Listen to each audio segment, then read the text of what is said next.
دنباش گهدارین روداوی امی دیسا دوی خلقا برنامه خوده بسا هلبستوانه کدن بکن امی وی جاره جی بسا آرژن آری بکن کو پرکه دنافبرا هلبستان و جن و هلبستا کلاسیک ده ده سالا 1956 ده لحرما عمریان لگنده جاله یا نافچیان سیبینه سر به پارزگاه مردینه یا باکوری کردستانه هاتیه دنه ده سالا 1979 ده انستیتویا پرورده یا آمده بشا ترکی قداندیه وکه گلک هلبستوان و نویسکارن کردین باکوری کردستانی ویجی به ترکی دست به نویساندنا هلبسته کریه ده همان دوی ده جوانک کرد پرور و چالاک بویه ده سال 1976 ده لنسیبین جبر بلافکرنا بلاوکه کی هاتیه گرتن وی دمی پولیسان دستانینه سر چندین هلبستینوی قاسی هفتیه که دی گرتیگهی ده وی دمی دمینه وی برددن لی هلبستیوی حتا نهاد انبارا دادگاه نسیبین ده گرتینه یعنی هاتیه بردان لی هلبستیوی حتا ایروژی گرتینه بله هر چندی وکه جارا پیشین ده کوارا تیریجه ده هلبستاوی هاتیه وشاندن یا راست هلبسته که ویا اول ده بلاوکه که ده کل هریما مردینی هاتیه بلافکرن ده هاتیه وشاندن او هلبستاوی جسی مالکان پیک ده هات لید بهارا تمنی هلبستوانیه ده آرژن آری یکو ده همان دمی ده وک هلبستوانک رومانتیک دیناس کرن ده سالا 2012 ده 56 سالیا خود جبر نخوشیا پنجشیر جناو مبار کر و کوچا داوی کر سالا 2012 بله لدو خو گلک برهم هشتن پرتوکینوی جالی چندین و شانخانه جدا و هاتنه چاپ کرن جارا اول همو هلبستینوی بهوره وکه ستکی جالی وشانین سور و هاتیه چاپ کرن وی لسر گنده خواه چاله جی هلبستک نویسیه دوی هلبسته ده دیار دکه کو چقاس جی گنده خواه حز دکر گنده چاله جی و گلک گنده باکوری کردستانه سال 1990 ده جالی دولتا ترکیه و او جی وک پرانیا گنده باکوری کردستانه هاتبو والا کرد بله زوزان وقت آنی زمانش خوب چاله گندیوی بو هلبستکا چارینه بناوه چاله و چار چارین او جی دیکم برهما خود وشاندیه یا کود سالا 1990 نهانده درکت بناوه راموسان من وشارتن لگلیه کی امیوه هلبست کرده ازوه هلبسته بخوینم بری ام بردوان بکن براستی هلبسته گلک نازکه بحثا گنده خود که او ساته داد بیجه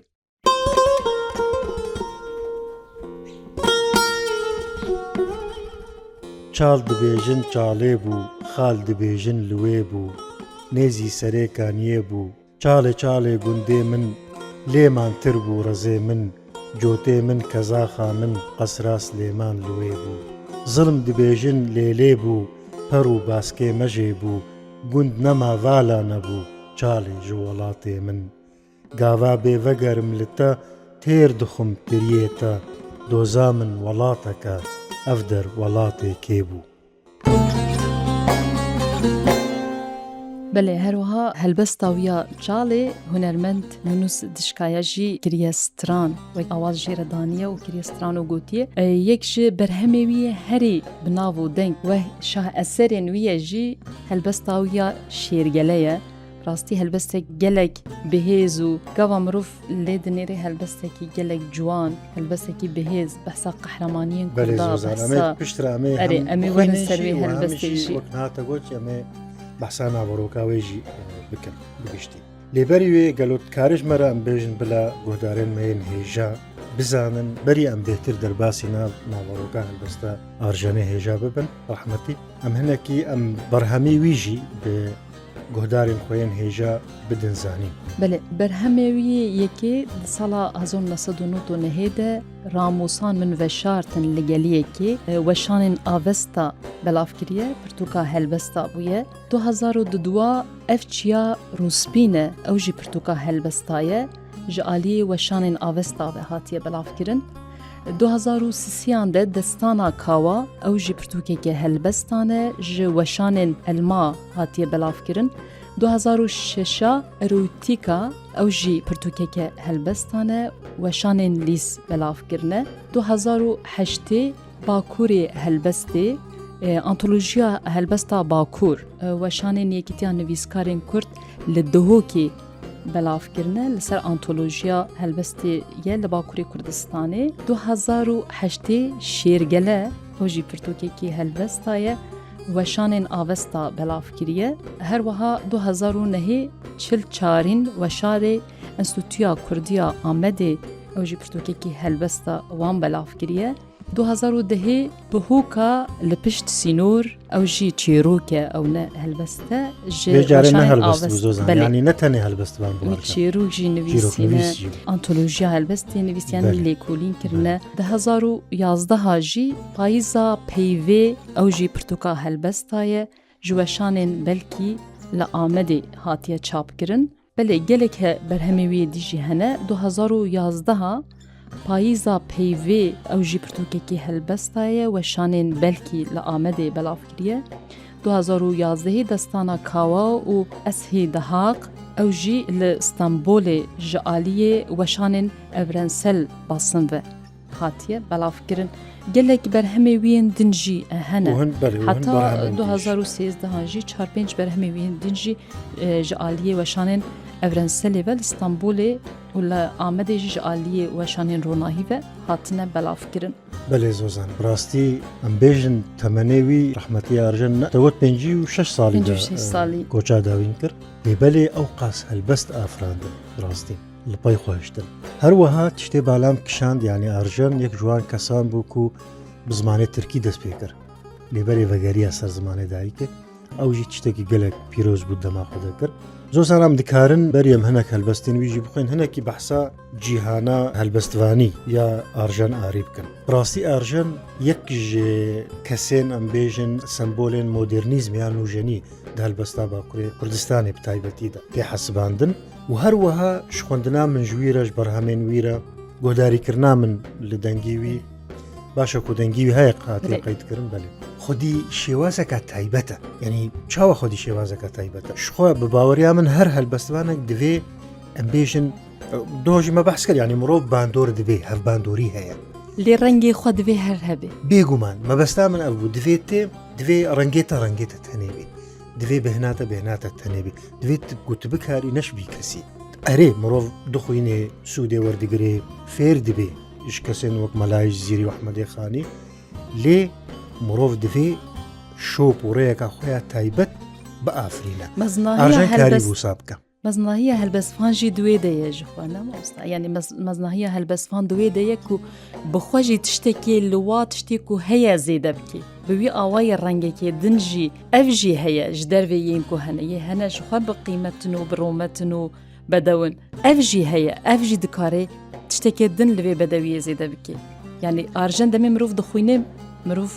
وەلێ دیگەژی وەک دەگوت یا ئەوی ژی ji xwe re rêkێک şûpeke din ya nû destnîşan kiriye de helbesta Kurdî de belê aynî wisa ez hertim dibêjim ez gotinekam yani ez timî vê gotinê baweriyam gelekî pêtê ez dibêjim klasîk bixwîne û nûjen binivîse rehmetiye Arjen ku dostekî me nîzik jî bû bi rastî em hinekî biraya tora civakî em bev raxivîne jî من ji bar xwe nasnaveyê Qeyser lê kir nizanim çima hîn li bar min parastîne jî başa ku mane min gotiye tu Qeyserî yani Qeyserê em bêjin weke împerator mebesta min helbet bawayekî sembolîk Arjenekî karî bû hiç tiştê bike yani gelekî em bêjin tasîr bû bi cizîrî xanî ew xwe dibêje li cîkî dibêje ez gelekî seydayê cigerxwîn tasîr bû destpêka xwe de di bin bandorawî de me dibê ew wek mamosta û ڕێبەر یان ڕێنیشاندەرێ منە لێبەرێ ور نەما خۆ پێش خست هەنێکی سەیدای جگەرخوێنژی وەلێ ئەمانە ئەو ژی هەلبەستان و ژەن وەک دەستپێکێکێش بۆ هەلبەستان و ژەن پشتی دناوبەرە هەلبەستا کلاسیک و هەلبەستان و ژەندە مەژ بوو ئارژەنجی هەمان پەسندا ئەو ژی وەلێ هەنێک تشتی هەلبەستێن وی هەنەژی و کلاسیکن لێ توتنێری پرانی هەلبەستان و ژەن ینی ئەو باندورا ژ جگەرخوێن مرۆڤ هەنێکی دە هەلبەستاوی دە دەبینەیەک و وی بخۆژی گوتیە بەێ عینی وسایە هەر کەس جێبەری خۆ سوود وەردەگرە لێبەلێ مرۆڤ دوێ تایبەتی تایبەتمەندیەک هەبێ بڕاستی ئارژەن کاری بوو ئارژەن ئاوایە بکارئانیناوی یا زمان یعنی زۆزانم تمیژی دبێژن مەگەلە جارە ژاورە گوتیە یعنی دوێژەیەدا دوارێ ئەدەبیاتێدا و دوارێ وێژەیەدا گەلک جاران ژێ کاگەل و تقالا چتکێ گرنگتر ژێ گرنگتر کات چاوە بەحس دیکێ هەگەلێک جارات ڕۆمانەکەت خوێنێت هەلبەستەکەت خوێنێت تشتێکی دخوێنێ ینی هەست بتەرچێت بێ ئەو چنە نووە لە تشتێکی گەلک نووە عجیبە لێ ئاوایی و نویسکاریان هەلبەستوان يعني گوتیە وڤە گوتیە و ئانیە سەر زمێن ئەو ئەوە بالاتە دکشینە دووسە هەست دکی کو تشتێکی نووە کوتە یەکەم جارە بیستە حالی حاضر نەوسایە لێ ئاوایە ئەو چاوێ کولێ دەنێرێ ئەو گۆشەیە گۆتێ دەبینێ جودایە و بالکێشە هەن چیرۆک دڤردەیە زۆزان کام هەلبەستاوی یا بناو و دەنگ یا شێرگەلە بڕاستی هەلبەستە گەلە گەرەک هێژایە ئەمێ گۆدارێن خۆرا پارڤە بکەن کەرم بکەم شیرێ شێر دە عیارێ شێر دە شێرگەلە هەبوون شێرگەلە چ مێ چ نێر لەبەر پالێن ئاگری کتەکت دینەمێر لە زاغڕۆز گوڕ و هۆڕۆژ و سنگکەلە ڕستەم غەرێبی نەدەسترانێکێدە هەند قەفەساندە لە خەبگری باز چار هیم چار هێوی سەماخە پاراوان گێل سپارتی چیایێ خەونان ji rehma vê axê ji pişta vî gelî şêrgeleyek bû Mîrbedrxan şêrgele hene dûrî war û bendî şêrgele hene pêtên ji agir jendî şêrgele hene por nêrgiz xeç hinark bi navê Leylê û şerefkendî çiya sêwîne niha bêyî wan helgurt sêwî ye سەفین سێوی سیپان سێوی چەپەر بێخودینە لە جودی لە لۆڵان سرود بێ ئۆڵان چەک بێخودان کی بوون ئەو هۆکێ هۆکان ئەوێن چەنگ ئەیلۆ ئەوێن بەژن هەیلۆ کی بۆلۆ کی بوون ئەوێن دڵپۆڵا و گورچک ڕساس شێرگەلە هەنە بێکێلۆ بێگۆرن شێرگەلە هەنە شەفچراخ و هەیڤەرۆن شێرگەلە هەنە ji ئازادییا بگۆن û dibin axa sar de bi axîn razayî dibinê aşoteke xezeb spî deman an çûn li ber pêlên aveke tezî xwezî ez mirî bûma û hew bû newal bêguh diman û şer bû çiya bêser diman û şer bû şer serjê bû bi ser rojê de û şer bû şer bû şer bû şer bû mirinê serê xwe çimand li ber mirina wan şêrgele hebûn şêrî şervan û xewna wan xewna her kesî شێرگەلە هەنە کەفەن ئەزمانێ سایی شێرگەلە هەنە بقاسی ستێرکێن ڕژیایی شێرگەلە هەنە شەفچراخ و هەیڤەرۆن لڤانچیان بێکێل و گۆرنوەندایی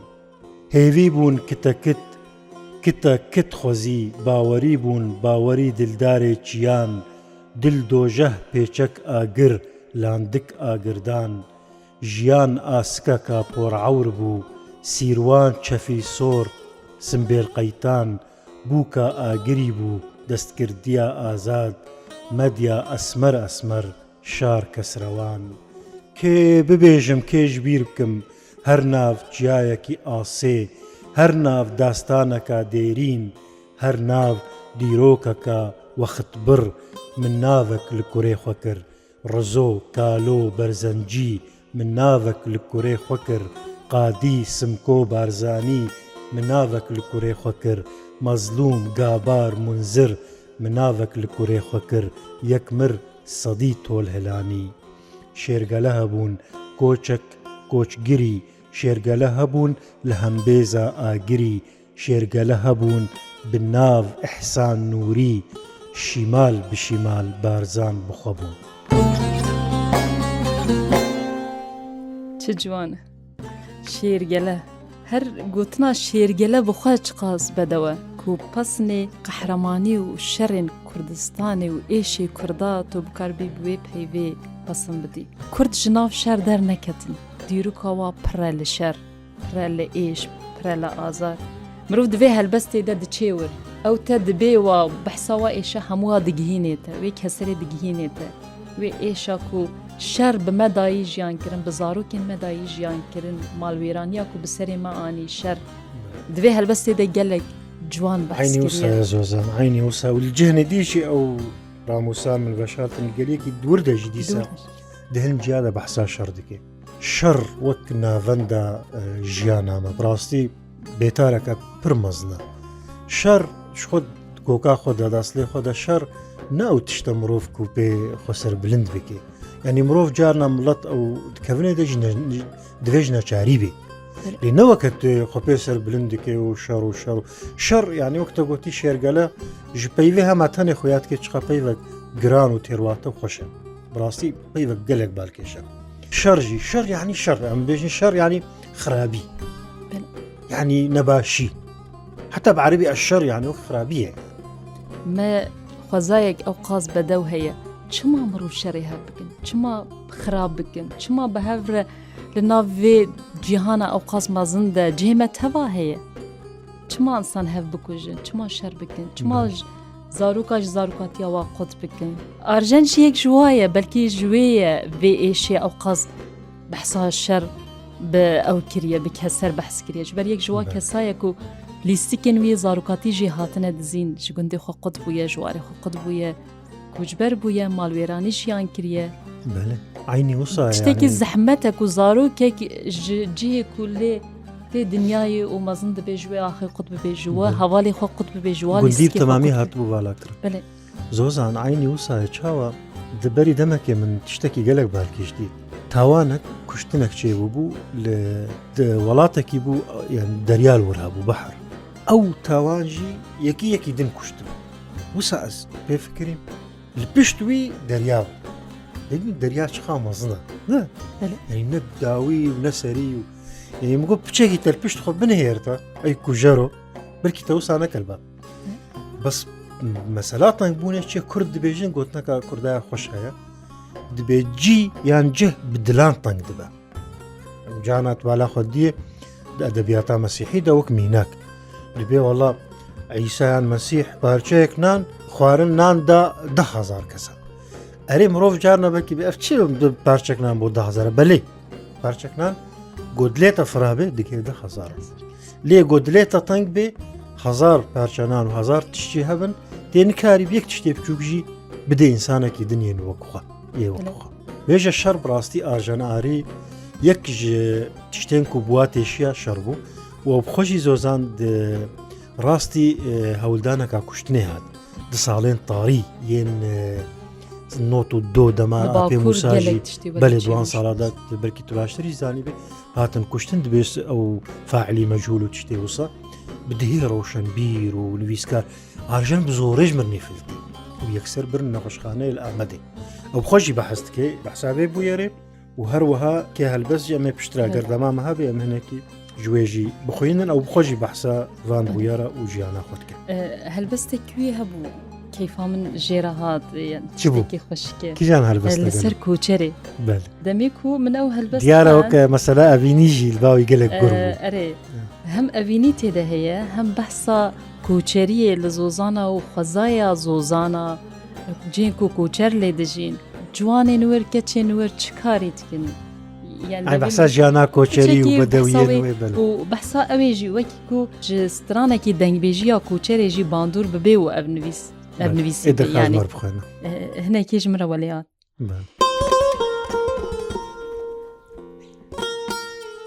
çengek din min vexwara dildarê kaniyê wê me derdibin ji tehta spî zelal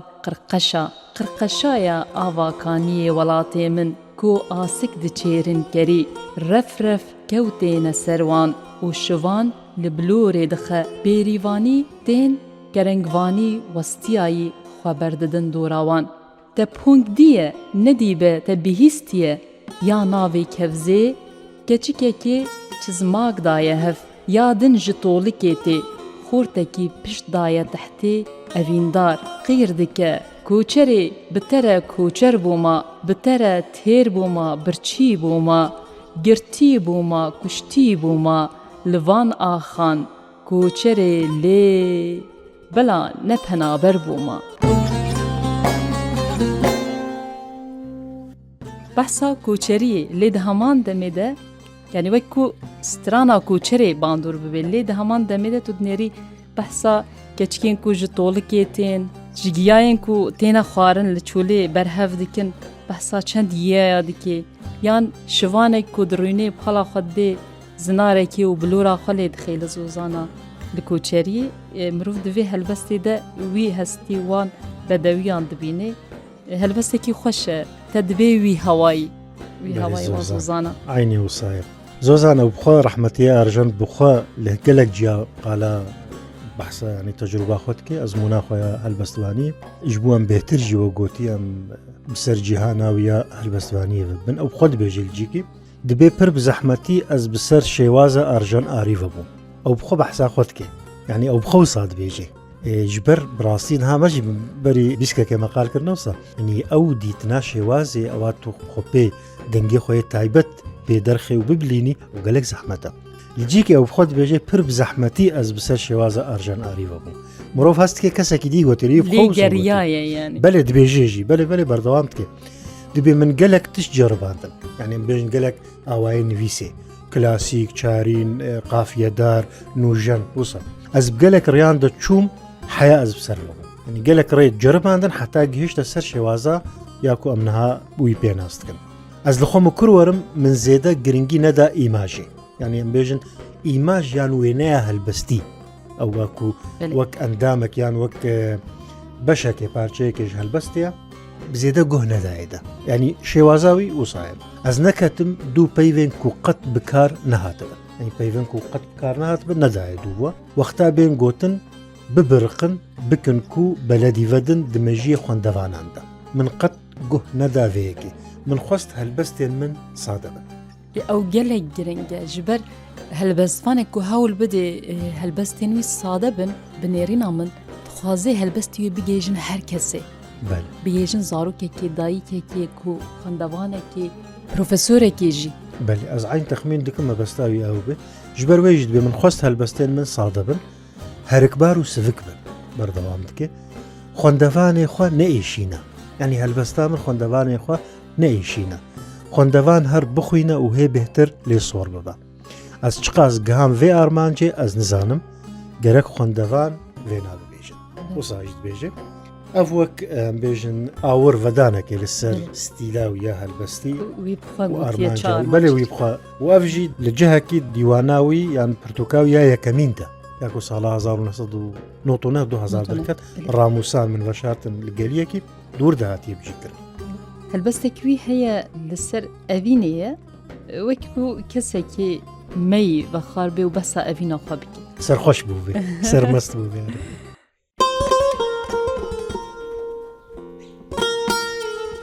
نملك المموزيني نأفين داري أفين بهارك ديني هسنكرك دلداي دلدار ما تمن ديروكو دوزدار ما ولبي لوی چایی لوی بریه نگهشتن خوزیه چاو لره بنگینن هی ببون بهیوینه هی گلیل کن زر شکر روکن گلیل کن سور برازاوا حسن کرک بناوی کاوا دل دای اویندار ما بشن آگرو چاو آزا اویندار بهارک دینه اوین بهارک دینه اویندار هر شکر روکه ملكي وي برجع بلك أو ملك درقوشو كملا أفيني گۆدارن هێژان بەر بداوی بەژیت چند گاف بگاف دداوی دەوەکەم هەرتم جیت بێژن بڕاستی کەسێن وسا هێژە مینە ڕەحمەتی ئارژەن ئاری هەلبەستوانێ مە هێژە مرۆڤ نکارێ دەمە کورتە بەحساوە مافێ وایە بەحسکردنێ وە گوتی بدێوە لۆمە ئەمژی هەول ددن وەکە بیرانینەک بێ وەکە بیرخستنەکێ بێ و بەحسە بەرهەم و ژیان و هەلبەستوانیاوە بکەن ئارژەنێ عاشق و دلدارێ گەرم یان ژیاڤیندارێ دلگەرم gelekî wekme berê got girêdayî axa xwe bû girêdayî welatê xwe bû vê helbestê jî em ê dawî lê bînin û xatirê xwe ji we bixwazin ew jî bi navê axa min tê de wiha dibêje axa min axîn û deyaxa min kaniyên te çikiya bin va xwîna min diherike ez bigorî loma tu gewez û sorî مينا كليلكين قاباري نوروزا بيروزو آداري روجا سحاري إيفاري آخا من برین و نالینا من هێلانا من هێلینا من یاکو ناوێ خوددایە من ئاخا من ژینستانێ کوردستانێ ئەس بگۆری. بلێ گوهدارên Rûdawê em li vir jî geştin dawiya vê xelekê her şad bin. بمێنن ناف خێر و خۆشیێدا.